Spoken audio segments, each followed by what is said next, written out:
This is TOEFL IBT speaking test, and this test evaluates your ability to communicate in English in an academic setting. It consists of 4 tasks. Task 1, express an opinion on a familiar topic.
Listening, extended conversation, 60 seconds, female student, hey, have you heard about the new bike sharing program the student government wants to start? Male student, yeah, I saw the notice. Honestly, I'm not sure it's a good idea. Female student, why not? I thought it sounded convenient. Male student, well, first, our campus is pretty small. Walking is usually faster than finding a bike, riding it, and then returning it.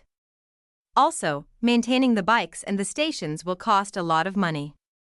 I doubt the program will pay for itself. Female student, I see, but wouldn't it help with traffic and be more eco-friendly? Male student, maybe a little, but I think the money could be better spent.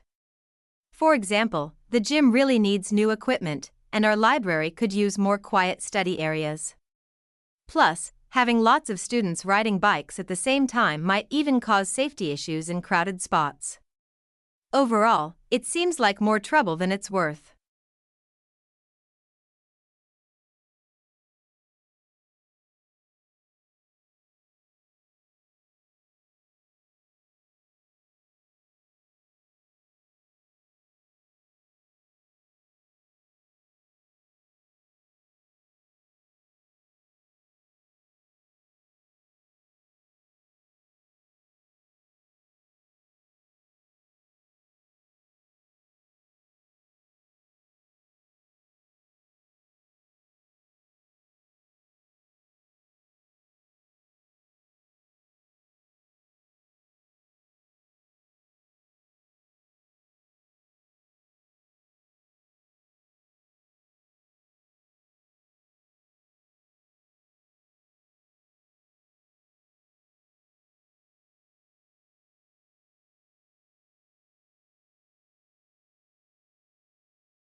Listening, Professor, let me give you a concrete example. Imagine a factory that makes bicycles. If the factory produces only a few bikes, the cost of machinery, factory space, and maintenance is divided among just those few bikes, so each bike ends up being very expensive.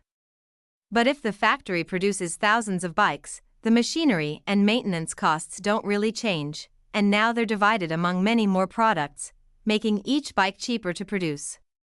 That's the basic idea of economies of scale. It's not just about production numbers.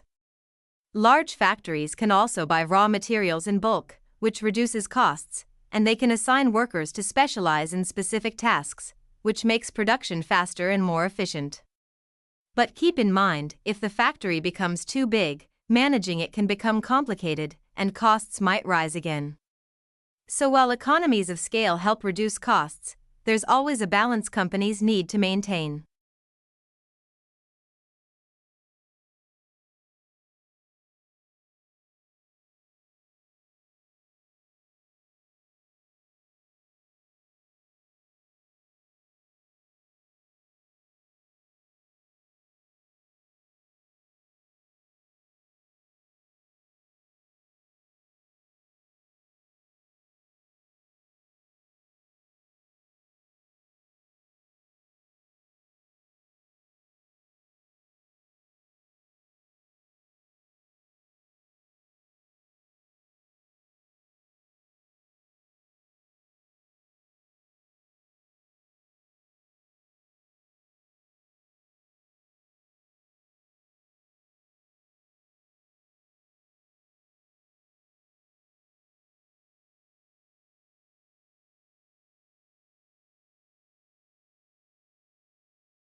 Task 4. Integrated Speaking, Academic Lecture, Listening. Professor, in recent years, researchers have been studying how cities can reduce the urban heat island effect, which is the phenomenon where urban areas are significantly hotter than nearby rural areas.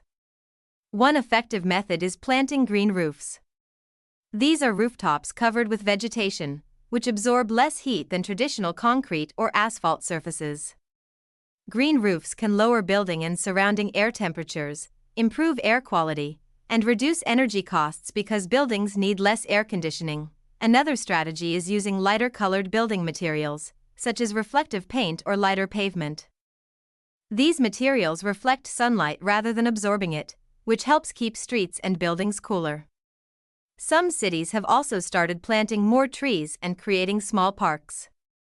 Trees provide shade and release water vapor, which cools the air around them. Combining these strategies, green roofs, reflective materials, and urban greenery, can make cities more comfortable, reduce energy consumption, and help protect the environment.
I strongly prefer to spend money on experiences rather than on material possessions.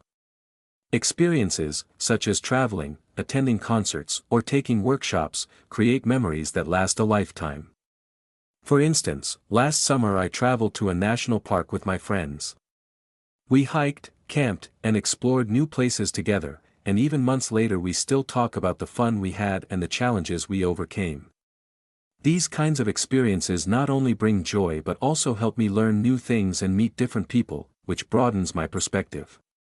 On the other hand, material items like clothes, gadgets, or furniture may give short-term happiness, but they often lose value over time or become outdated. Experiences, however, continue to bring satisfaction whenever I remember them. For these reasons, I believe spending money on experiences is more meaningful, rewarding, and impactful than buying material possessions. The student government is proposing a new bike sharing system on campus. According to the proposal, students would be able to rent bicycles from stations near dormitories and classroom buildings. Supporters believe this system would reduce traffic, help students save money on transportation, and make the campus more environmentally friendly. The man, however, does not think this is a good idea. He gives several reasons for his opinion. First, he says the campus is small, so walking is usually faster than finding and riding a bike. Second, he mentions that maintaining the bikes and stations would cost a lot of money, and he doubts the program would pay for itself. Finally, he thinks the funds could be better spent on other projects, such as upgrading the gym or adding more study areas. Overall, he believes the bike sharing program would create more problems than benefits.